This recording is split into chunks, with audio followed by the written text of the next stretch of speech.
Jumpa kembali di MDT Journey, Life Story, Inspiration of Life dengan tema Hidup di Jalan Firman dan bersama Roh Tuhan, dapatkan kemerdekaan dari hukum Tuhan yang baku dan teori rohani saja. Dari kitab Galatia pasal 5 ayat 1 sampai 15, dari kitab Galatia pasal 5 ayat 16 sampai 26. Saya ulang kembali temanya teman-teman, maksudnya hidup di jalan firman dan bersama Roh Tuhan itu ternyata teman dalam prakteknya tidak terlalu baku seperti yang dulu-dulu tokoh-tokoh di dalam kitab suci kita, contohnya di kitab Taurat gitu. Itu terlalu kaku teman-teman. Jadi benar-benar mereka tokoh-tokoh zaman itu gitu, hidup itu benar-benar dengan baku dengan teori-teori apa yang tertulis ya di dalam situ teman-teman. Jadi sebenarnya firman Tuhan apabila kita pelajarin lebih dalam, lebih mengerti akan firman Tuhan yang sekarang ada ya di Alkitab untuk orang Nasrani, di Al-Quran untuk orang-orang Muslim dan di kitab-kitab lain, itu tidak terlalu kaku teman-teman, tidak sekaku dari apa yang dituliskan zamannya hukum Taurat dibuat gitu. Karena waktu hukum Taurat ada, atau mungkin kitab nabi-nabi ada yang zaman dahulu, itu yang namanya Roh Tuhan, itu belum diberikan, dihidupkan di dalam kita teman-teman. Taruh kata Tuhan berikan kita dari semula, dari kita lahir, dari 2000 tahun yang lalu gitu. Tapi waktu itu Roh Tuhan di dalam kita itu tidak hidup teman-teman. Nah bagi orang-orang Nasrani yang pegang Alkitab itu, jadi selain firman Tuhan Allah yang ada di Alkitab itu secara rohani, secara firman Tuhan katakan gitu ya, manusia itu mendapatkan bukan cuma firman Tuhan saja, tapi juga mendapatkan Roh Tuhan gitu. Nah Roh Tuhan ini teman-teman yang membuat kita jadi apa ya, firman Tuhan itu menjadi lebih hidup teman. Karena pada umumnya firman Tuhan yang saya pelajarin yang lebih dalam ini gitu, firman Tuhan itu banyaknya teman-teman, selalu ada sepasang gitu, ada yang pagar kiri dan ada yang pagar kanan. Contoh ada firman yang mengatakan intinya ya Tuhan mudah sekali kok apabila mau berkati kita, waktu kita tidur pun bisa diberkati. Itu ada firman misalnya, anggaplah itu yang pagar yang sebelah kanan itu. Tapi sebaliknya juga ada firman yang katakan kalau kita mau hidup ya kita mesti belajar sama semut. Ya belajar bagaimana benar-benar untuk bekerja keras mengumpulkan makanan sebelum musim dingin datang gitu. Nah itu kan misalnya anggaplah pagar sebelah kiri. Nah waktu kita membaca firman Tuhan, kita mau turutin yang mana gitu? Hidup yang seperti semut atau hidup yang benarnya tidur aja juga Tuhan bisa berkati. Nah untuk menentukan firman yang mana, firmannya kan dua-duanya ada di dalam firman Tuhan, di dalam kitab suci kita kan ada gitu. Tapi menentukan yang kiri atau yang kanan, yang seperti semut atau seperti orang tidur, nah ini balik lagi kita butuh Roh Tuhan Don. Butuh Roh Tuhan dihidupkan untuk waktu itu Tuhan gerakkan kita kemana. Kalau waktu itu Tuhan gerakkan kita mesti proaktif, ya bekerja, ya kita harus habis-habisan bekerja teman-teman, seperti semut gitu. Nah sebaliknya kalau memang istilahnya Tuhan dorong kita untuk remanya, itu namanya kalau dorongan dari hati kecil kita dari Tuhan itu kan namanya sebutnya rema kalau Nasrani gitu. Nah waktu Tuhan mendorong kita ke arah ya tidur saja kan identik dengan ya sudahlah, nggak perlu gerasa gerusu gitu, yang nggak usah harus kerja keras mati-matian berdarah-darah seperti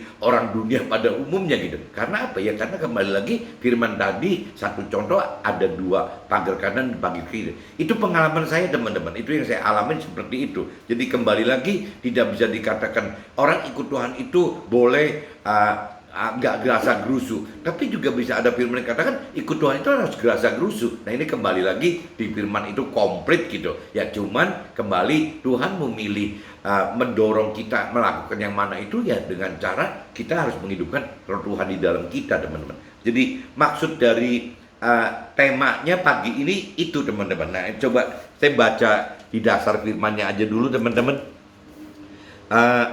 Saya baca di kitab Galatia teman-teman pasal 5 ayatnya 1 sampai 5 dulu aja teman. Yang pertama itu saya baca ini. Nah, perikopnya judulnya kemerdekaan orang percaya. Kemerdekaan orang percaya. Supaya kita sungguh-sungguh merdeka. Yang namanya Nabi Isa telah memerdekakan kita. Karena itu berdirilah teguh dan jangan mau lagi dikenakan kuk perhambaan. Ini kalau cerita dari kitab Nasrani seperti itu. Tapi kalau saya universalkan teman-teman, supaya kita sungguh-sungguh merdeka, firman Tuhan telah memerdekakan kita. Karena itu berdirilah teguh dan jangan mau lagi dikenakan perhambaan gitu. Itu jadi firman Tuhan itu telah memerdekakan kita. Ya selama tadi saya katakan harus menghidupkan roh Tuhan tadi teman-teman. Sesungguhnya aku Paulus berkata kepadamu, jikalau kamu menyunatkan dirimu, ya maka firman Tuhan sama sekali tidak akan berguna bagimu. Jadi kalau kita tetap bertingkah laku seperti tokoh-tokoh waktu di kitab Taurat, di kitab Perjanjian Lama bagi orang Nasrani gitu, ya itu berarti ya firman Tuhan tidak hidup teman-teman. Yang namanya roh Tuhan itu tidak hidup gitu. Sekali lagi aku katakan kepada setiap orang yang menyunatkan dirinya bahwa ia wajib melakukan seluruh hukum Taurat. Kamu lepas dari firman Tuhan jikalau kamu mengharapkan kebenaran oleh hukum Taurat.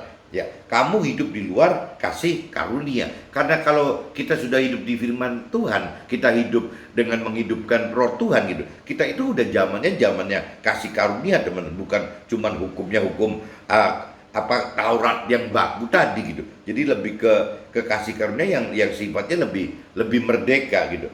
Nah ini terakhirnya, sebab oleh roh dan karena iman kita menantikan kebenaran yang kita harapkan.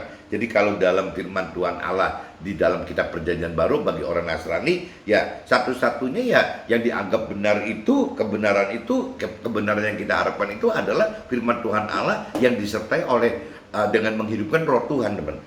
Intinya itu teman-teman. Nah kalau diinspirasi saya, Galatia pasal 5 ayat 1-5, kedewasaan rohani membuat kita mengenal dan mengerti bahwa firman Tuhan berbeda dengan hukum Taurat. Firman Tuhan lebih merdeka dibanding Taurat yang lebih bersifat hukum, selalu isinya hukum dan hukum, yang baku, yang sehingga lebih terkesan teori-teori hidup, teori-teori rohani dan liturgi serta ritual ya seremonial saja gitu. Jadi firman Tuhan itu tidak menghendaki seperti itu teman-teman. Nah ini yang teman-teman mesti coba pelajari lebih dalam gitu, coba mengerti lebih dalam apakah benar firman Tuhan akan seperti ini teman-teman. Nah ini kalau saya lanjut lagi di kitab Galatia pasal 5 ayat 6-12 teman-teman. Sebab bagi orang-orang yang ada di dalam firman Tuhan, hal bersunat atau tidak bersunat tidak mempunyai suatu arti. Hanya iman yang bekerja oleh kasih. Jadi ngandalkannya iman teman-teman. Dahulu kamu berlomba dengan baik. Siapakah yang menghalang-halangi kamu sehingga kamu tidak menuruti kebenaran lagi? Ajakan untuk tidak menurutinya lagi bukan datang dari Dia yang memanggil kamu. Sedikit lagi sudah mengkamirkan seluruh adonan. Dalam Tuhan aku yakin tentang kamu bahwa kamu tidak mempunyai pendirian lain daripada pendirian ini. Tetapi barang siapa yang mengacaukan kamu, ia akan menanggung hukumannya, siapapun juga dia.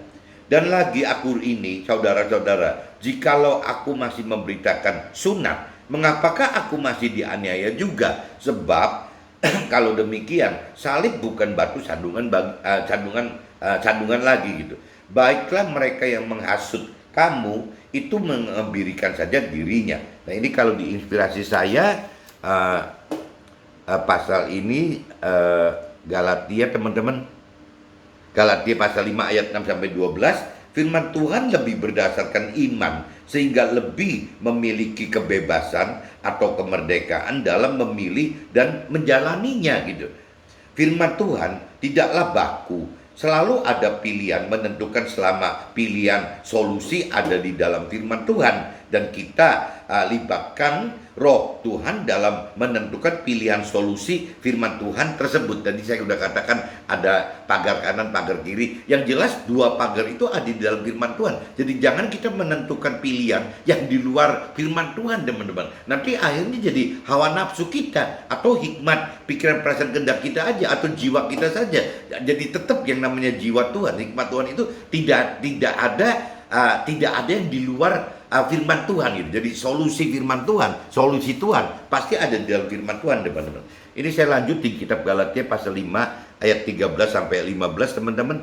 Saudara-saudara, memang kamu telah dipanggil untuk merdeka, tetapi janganlah kamu mempergunakan kemerdekaan itu sebagai kesempatan untuk kehidupan dalam dosa, melainkan layanilah seorang akan yang lain oleh kasih gitu. Sebab seluruh hukum Taurat tercakup dalam satu firman ini, yaitu kasihilah sesamamu manusia seperti dirimu sendiri. Tetapi jikalau kamu saling menggigit dan saling menelan, awaslah supaya jangan kamu saling membinasakan. Nah, itu diinspirasi saya yang Galatia pasal 5 ayat 13-15, firman Tuhan lebih beri kebebasan atau kemerdekaan memilih dan melangkah, tetapi tetap di jalan-jalan firman Tuhan gitu, dan juga tetap dengan dasar kasih, yakni kasihilah sesamamu manusia seperti dirimu sendiri. Awaslah jangan kita saling membinasakan. Nah, tetap kuncinya gitu, tetap apa sih dalam firman Tuhan dengan menghidupkan roh Tuhan, dan parameternya adalah mengasihi sesama kita seperti kita mengasihi diri kita sendiri. Itu parameter intinya firman Tuhan itu seperti itu, teman-teman. Kita coba lanjut di kitab Galatia pasal 5 ayat 16-18. Perikopnya berganti, judulnya hidup menurut daging atau roh. Hidup menurut daging maksudnya hidup mengikuti, menuruti hawa nafsu duniawi gitu, atau hidup dengan menuruti roh, apa yang dikehendaki dan dirancang oleh Tuhan Allah gitu. Maksudku ialah hiduplah oleh roh, maka kamu tidak akan menuruti keinginan daging. Sebab keinginan daging berlawanan dengan keinginan roh, dan keinginan roh berlawanan dengan keinginan daging. Karena keduanya bertentangan, sehingga kamu setiap kali tidak melakukan apa yang kamu kehendaki. Akan tetapi jikalau kamu memberi dirimu dipimpin oleh roh, maka kamu tidak hidup di bawah hukum Harat. Jadi ini tandanya gitu, teman. Jadi apabila kita mengikuti keinginan dan rancangannya Tuhan, pasti rata-rata bertentangan, teman, dengan apa yang kita mau gitu. Karena kemauan kita itu dasarnya biasanya dari kemauan-kemauan yang sifatnya lebih duniawi, teman, nafsu-nafsu duniawi gitu. Jadi apa ya? Selalu bertentangan antara apa yang kita pikirkan, rasakan, dan kehendaki dengan apa yang firman Tuhan pikirkan, rasakan, dan kehendaki. Itu selalu umumnya berbeda, teman-teman. Jadi ini yang mesti kita sadar, bahwa apabila kita bertentangan di dalam hati kita, berarti kita ada dalam jalan kebenaran firman Tuhan, teman. Tapi kalau kita kok senang gitu, tidak bertentangan seperti keinginan kita mesti malah hati-hati, teman-teman. Takut barangkali salah langkah gitu. Nah, ini saya lanjut lagi, teman-teman. Kalau cerita yang ayat 18 saya bacakan di apa inspirasi sayanya gitu. Firman Tuhan Galatia pasal 5 ayat 19-18. Firman Tuhan peta kebenaran hidup, dan roh Tuhan sebagai kompas. Jadi kita harus selalu hidup bersama roh Tuhan, dan roh Tuhan akan selalu bertentangan dengan hawa nafsu dunia. Maka dalam hidup keseharian kita akan selalu bertentangan dengan hawa nafsu dunia yang hidup dalam daging kita, yaitu di dalam tubuh dan jiwa kita selama di dunia itu. Jadi unsur rohnya tidak dikaitkan, teman-teman. Jadi kalau kita bicara unsur manusia pada yang komplit itu kan ada tiga, ada tubuh, jiwa, dan roh. Nah, kalau cerita daging atau nafsu duniawi itu kisalnya ada di tubuh sama jiwa, teman-teman. Tidak kait dengan roh. Roh itu biasanya ngikutin apa yang roh Tuhan perintah dan peraturan, apa yang firman Tuhan perintah peraturkan gitu. Roh bisa seperti itu, tapi yang namanya daging dan tubuh dan daging ini kan tidak mudah, teman-teman. Galatia pasal 5 ayat 19-20. Perbuatan daging telah nyata, yaitu percabulan, kecemaran, hawa nafsu, penyembahan berhala, sihir, perseteruan, perselisihan, iri hati, amarah, kepentingan diri sendiri, percideraan roh pemecah, kedengkian, kemabukan, pesta pora, dan sebagainya. Terhadap semuanya itu kuperingatkan kamu, seperti yang telah kubuat dahulu, bahwa barang siapa melakukan hal-hal yang demikian, ia tidak akan mendapat bagian dalam kerajaan Allah. Tetapi buah roh ialah kasih, sukacita, damai sejahtera, kesabaran, kemurahan, kebaikan, dan kesetiaan. Kelemah lembutan, penguasaan diri, tidak ada hukum yang menentang hal-hal itu. Itu dari sisi roh pengennya seperti itu. Tapi kalau daging, tadi banyak sekali, teman-teman, untuk penuhi nafsu-nafsu duniawi gitu. Ini kalau diinspirasi saya, teman-teman, Galatia pasal 5 ayat 19-23, perbuatan yang terkait dengan kemauan hawa nafsu duniawi tidak akan dapat bagian dalam keselamatan kekal di akhirat. Dalam surga, ya karena berlawanan dengan keinginan